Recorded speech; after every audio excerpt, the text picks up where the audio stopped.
Hello दोस्तों, good morning. स्वागत है एक बार फिर से आप सभी का एमजेड एजुकेशन में। दोस्तों आज है 25 अप्रैल। आज की वीडियो में हम लोग बात करेंगे 25 अप्रैल 2023 के मोस्ट इंपोर्टेंट करंट अफेयर के क्वेश्चंस के बारे में। चलिए पहले तो क्विकली रिवीजन कर लेते हैं। कल हम लोगों ने पढ़ा था कि महाराष्ट्र में किसानों से संबंधित सरोखा योजना लॉन्च की गई है और क्रिस मेसिना ये ट्विटर में हैशटैग के निर्माता थे और इन्होंने ट्विटर बोर्ड से इस्तीफा दे दिया है। और वहीं डिजिटल ट्रांजैक्शंस के मामले में भारत में शीर्ष शहर बनकर के उभरा है बेंगलुरु। राष्ट्रीय क्वांटम मिशन को मंजूरी मिल गई है केंद्र सरकार के द्वारा। ये क्वांटम मिशन को मंजूरी देने वाला ऐसा भारत बन गया है 7वां देश दुनिया का। HSBC ने अभी हाल ही में ब्रांड एम्बेसडर अपना नियुक्त किया है विराट कोहली को। और कर्नाटक राज्य सरकार ने फसल बीमा के लिए राष्ट्रीय पुरस्कार जीत लिया है। और वहीं सिटी यूनियन बैंक भारत का पहला वॉइस बायोमेट्रिक प्रमाणीकरण बैंकिंग ऐप लॉन्च किया है। मिनी रत्न कंपनी BEML के MD और CEO नियुक्त किए गए हैं शांतनु राय। इसे CMD भी हम लोग कह सकते हैं, चेयरमैन और मैनेजिंग डायरेक्टर। NHAI की स्पेशल परियोजना के तहत 2025 तक दोस्तों टारगेट रखा गया है कि 10,000 किलोमीटर का ऑप्टिकल फाइबर केबल का इंफ्रास्ट्रक्चर विकसित कर लिया जाएगा। और वहीं 2030 तक सरकारी विभागों में 100% इलेक्ट्रिक वाहन का उपयोग करेगा उत्तर प्रदेश। ऐसा करने वाला पहला राज्य होगा। तो ये टॉप 10 करंट अफेयर के क्वेश्चंस थे कल की वीडियो से, जिनका आपने किया क्विकली रिवीजन। अब आज की करंट अफेयर देखेंगे। तो पहला क्वेश्चन आपके सामने, हाल ही में विश्व पुस्तक और कॉपीराइट दिवस कब मनाया गया? तो ये दोस्तों मनाया गया 23 अप्रैल को। प्रत्येक वर्ष 23 अप्रैल को ही मनाया जाता है world book and copyright day. ये दिवस दुनिया भर के जो पुस्तक प्रेमी हैं, चाहे वो पढ़ने वाले हों या फिर इसको पब्लिश करने वाले, लिखने वाले, इन सभी के लिए ये दिन समर्पित किया गया है, विश्व पुस्तक और कॉपीराइट दिवस। इस बार की थीम इंपॉर्टेंट है, याद रखिएगा। थीम है इंडिजीनियस लैंग्वेजेस। क्या? इंडिजीनियस लैंग्वेजेस, हिंदी में बोले तो स्वदेशी भाषाएं। अब ये महत्वपूर्ण दिवस रहे अप्रैल महीने के अभी तक के। अभी हम लोगों ने रिसेंटली ही इसको रिवाइज किया था, तो इसलिए हम लोग आगे बढ़ेंगे। आप स्क्रीनशॉट लेना चाहते हो तो ले सकते हो। आगे बढ़ते हैं। हाल ही में हुई भारत की पहली जल शक्ति जनगणना में कौन सा राज्य शीर्ष पर रहा? तो दोस्तों जल शक्ति जनगणना अभी जल शक्ति मंत्रालय के द्वारा जारी की गई और इसमें सबसे ज्यादा वाटर बॉडीज के साथ पश्चिम बंगाल रहा टॉप पर। देखो इसमें भारत के जितने भी यूनियन टेरिटरीज हैं और राज्य हैं, उन सब में ये गणना की गई कि कहाँ कहाँ पर वाटर बॉडीज सबसे ज्यादा हैं। तो इसमें पश्चिम बंगाल जो है इसने टॉप पोजीशन हासिल करी हुई है। पश्चिम बंगाल में 7.5 लाख वाटर बॉडीज हैं और वहीं यूपी में 2.4 लाख वाटर बॉडीज हैं। ये सेकंड पर है यूपी, ठीक है। थर्ड पर आंध्र प्रदेश है, उसके बाद ऐसे ऐसे करके सब बाकी चीजें हैं। सिक्किम में सबसे कम है, 134 ही जल संरचनाएं यानी वाटर बॉडीज हैं। देखिए सिक्किम सबसे लास्ट है इस नंबर पर, इस लिस्ट में। टोटल कंट्री में अपने 24.24 लाख के आसपास में वाटर बॉडीज है, जिसमें से 7.5 तो केवल पश्चिम बंगाल में है। ये जल शक्ति मंत्रालय के द्वारा जारी किया गया है। एक और पॉइंट आपसे बन सकता है यहाँ से क्वेश्चन कि महाराष्ट्र जो है ये जल संरक्षण योजनाओं को लागू करने में अग्रणी राज्य है, ठीक है। जल संरक्षण योजनाओं को लागू करने में अग्रणी राज्य। जल संरक्षण की बात आ रही है तो आप रामसर साइट का नाम याद रखना। रामसर साइट भी ऐसे ही जल के संरक्षण के, या कहें कि जो ऐसा वाटर बॉडी होता है उसके संरक्षण के लिए ही होता है, ठीक है। तो भारत में टोटल रामसर साइट की संख्या है 75 आज के टाइम पर। रामसर साइट का नाम रामसर इसलिए पड़ा है क्योंकि ईरान के शहर रामसर में 1971 में हुआ था विश्व आर्द्रभूमि सम्मेलन, ठीक है। तो उसी की याद में 2 फरवरी को विश्व आर्द्रभूमि दिवस भी हम लोग मनाते हैं, वो भी आप ध्यान रखेंगे। वैसे अगर पूछा जाए पहली रामसर साइट कौन थी, तो भारत की पहली रामसर साइट चिल्का लेक है। क्लियर? आगे बढ़ते हैं। विश्व में के सबसे प्रतिष्ठित मैराथनों में से एक लंदन मैराथन, इसको किसने जीत लिया है? तो लंदन मैराथन को जीत लिया है दोस्तों केल्विन किप्टन ने। अभी हाल ही में केल्विन किप्टन ने लंदन मैराथन जीती और साथ ही साथ बना दिया एक नया वर्ल्ड रिकॉर्ड, ठीक है। और यहाँ पर देखो महिला और पुरुष दोनों में इवेंट हुआ, ऑब्वियस सी बात है महिलाओं का भी होता है साथ ही में। तो लंदन मैराथन में जो सिफान हसन हुई ये महिलाओं की जीती और केल्विन किप्टन जो है ये जीते हैं पुरुषों का, ठीक है। तो केल्विन किप्टन केन्या के रहने वाले हैं। इन्होंने 2 घंटे 1 मिनट 25 सेकंड के साथ ये वर्ल्ड रिकॉर्ड बनाया है, एक नया वर्ल्ड रिकॉर्ड हो गया है। इससे पहले रिकॉर्ड एलियट किपचोगे के पास था, जिन्होंने 2 घंटे 1 मिनट और 41 सेकंड में ये मैराथन रेस अपनी पूरी करी हुई थी, और ये देखो 25 सेकंड में कर चुके हैं, 2 घंटे 1 मिनट और 25 सेकंड में। मैंने आपको उस दिन बताया था कि मैराथन की दूरी कितनी होती है। मैराथन की टोटल दूरी होती है 42.195 किलोमीटर। ठीक है, ये आप याद रखेंगे। यहाँ पर आज मेरी पेन चल नहीं रही है तो इसलिए मैं लिख नहीं पा रहा हूँ, आप लोग लिख लीजिएगा। 42.195 किलोमीटर की टोटल इसकी लेंथ होती है मैराथन की। ठीक है, तो इथियोपिया में जन्मी जो डच एथलीट हैं सिफान हसन, ये महिलाओं में जीती हुई हैं, विजेता हुई हैं। अच्छा, अभी कुछ दिन पहले ही मैंने आपको एक और मैराथन के बारे में बताया था, Boston marathon.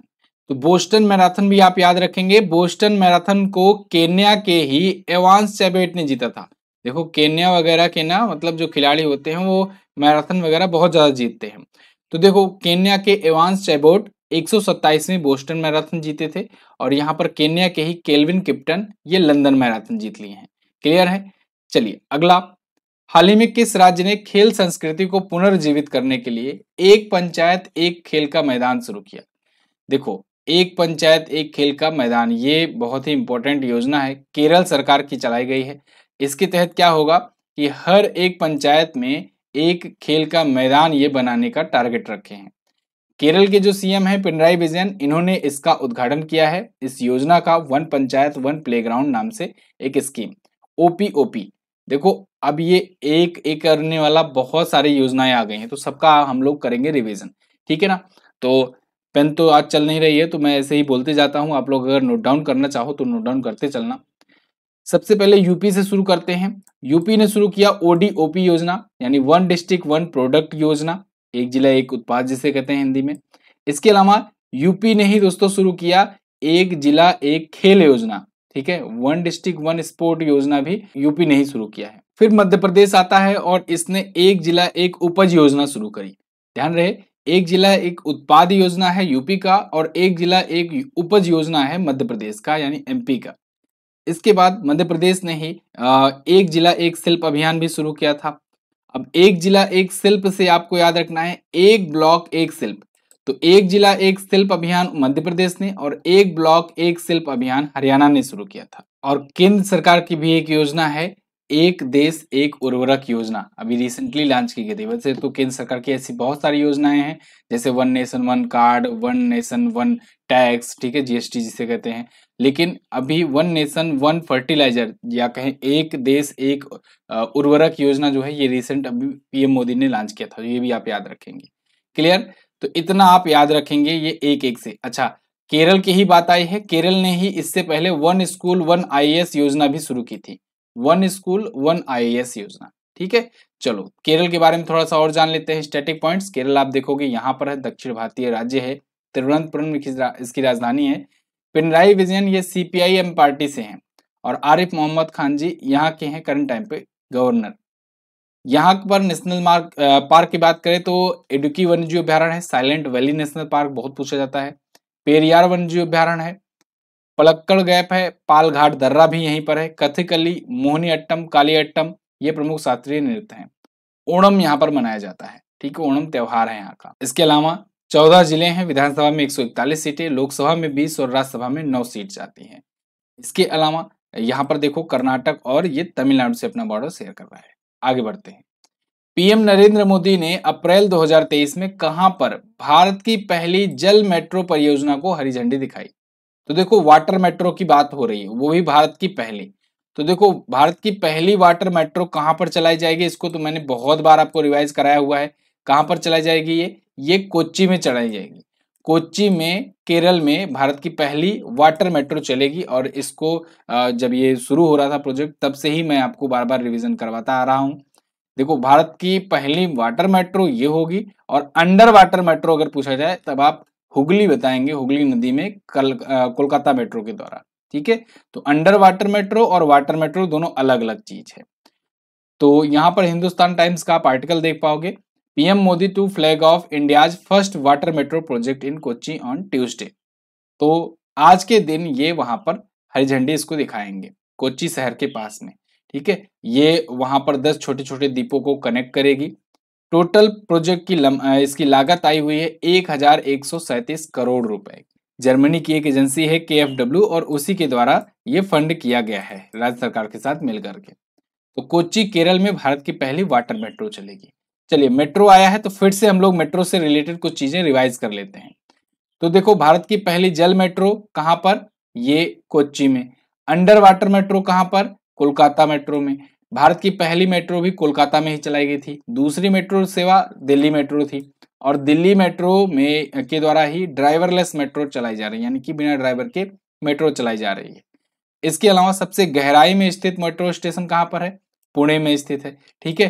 QR code based ticketing सुविधा वाला मेट्रो कौन सा?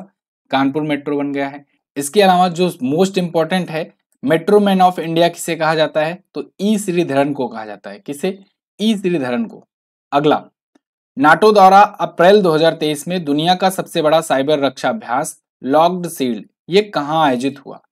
तो दोस्तों, नाटो ने अभी एस्टोनिया में किया है ये दुनिया का सबसे बड़ा साइबर सिक्योरिटी एक्सरसाइज।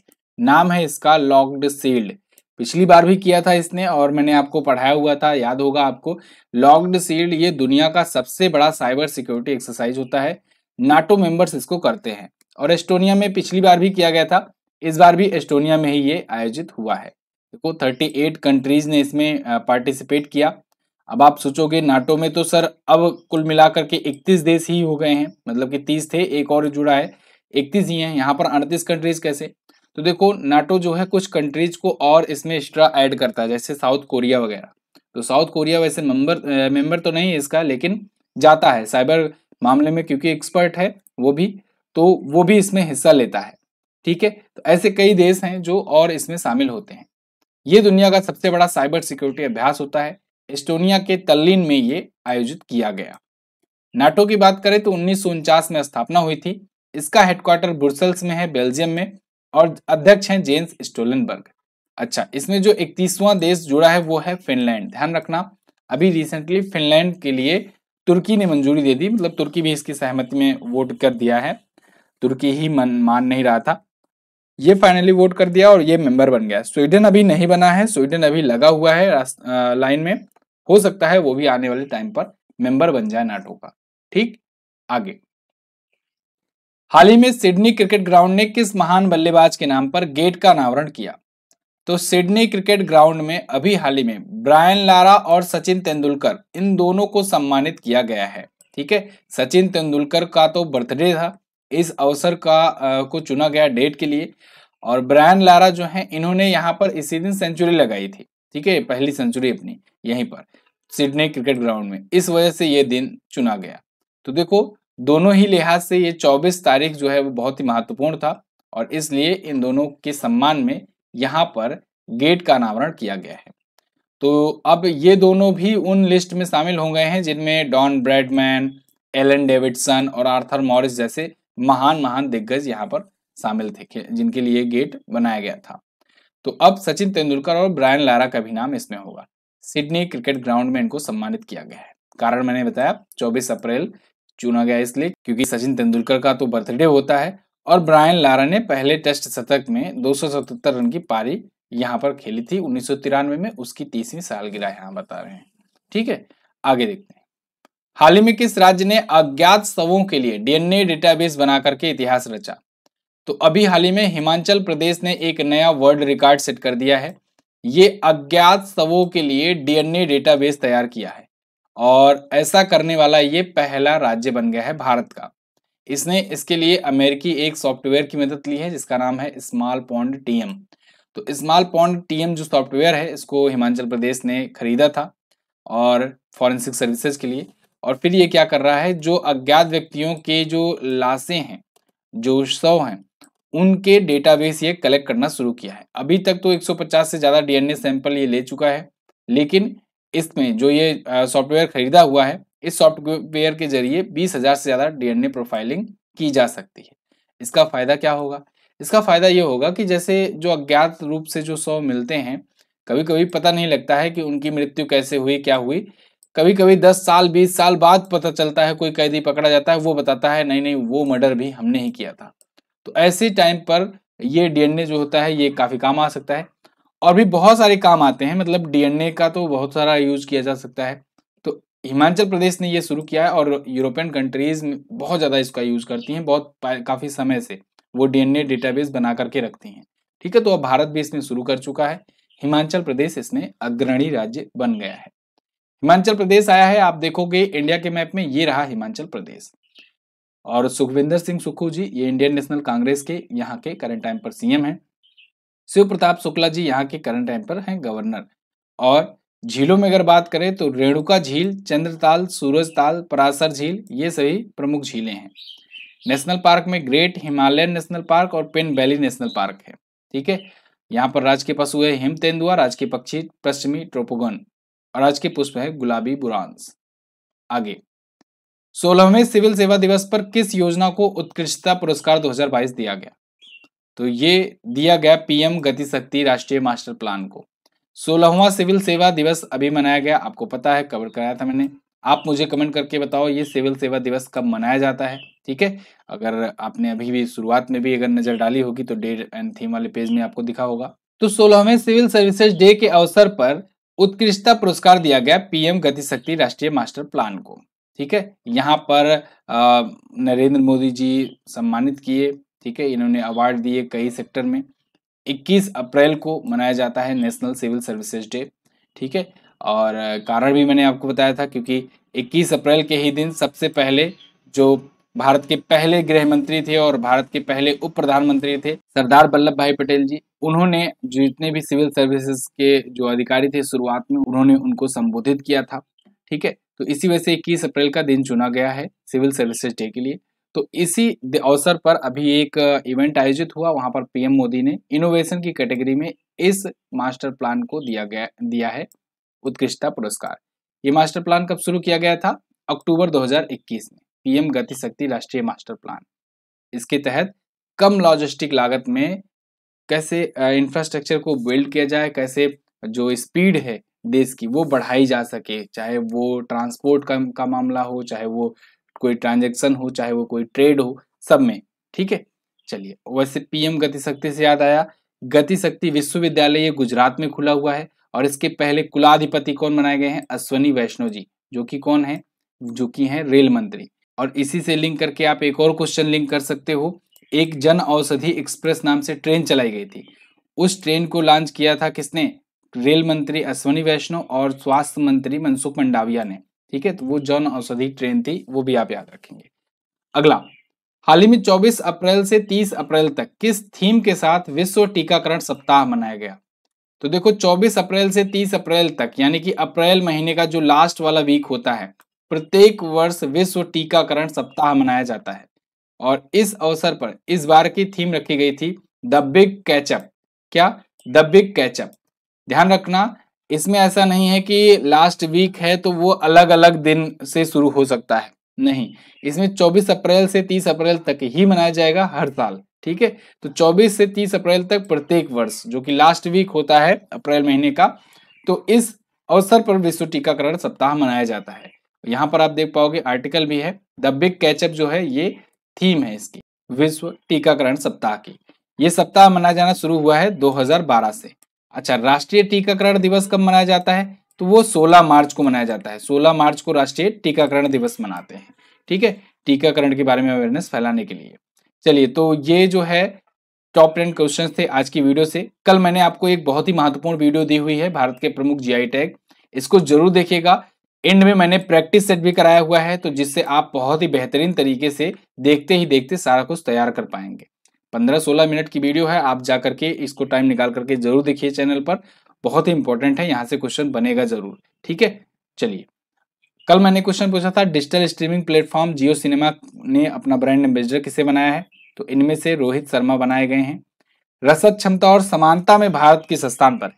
तो देखो, अगर रसद क्षमता और समानता में पूछा जाए तब आप 48वां बताएंगे, और विश्व रसद प्रदर्शन के मामले में अगर पूछा जाए तब भारत है 38वें स्थान पर। ठीक है, प्रदर्शन के मामले में पूछा जाए तो 38वें स्थान पर। आज आपको क्या बताना है? ट्विटर के संस्थापक कौन थे? इसके अलावा उत्तर प्रदेश कुल कितने राज्यों से बॉर्डर शेयर करता है अपना? ठीक, चलिए तो कमेंट करके बताइएगा, और इसकी क्विज पीडीएफ आपको सब फ्री में दी जाएगी एमजेटी ऐप पर, आप वहां से प्राप्त कर सकते हो हमेशा की तरह। और इसके अलावा फ्री क्विज भी लगा लेना, क्विज लगाना जरूरी है, क्विज अगर आप सॉल्व कराओगे तभी ज़्यादा मजा आएगा, अच्छे तरीके से सब तैयार हो पाएगा। चलिए बहुत बहुत धन्यवाद, मिलेंगे अगली वीडियो में, तब तक के लिए नमस्कार, जय हिंद, वंदे मातरम।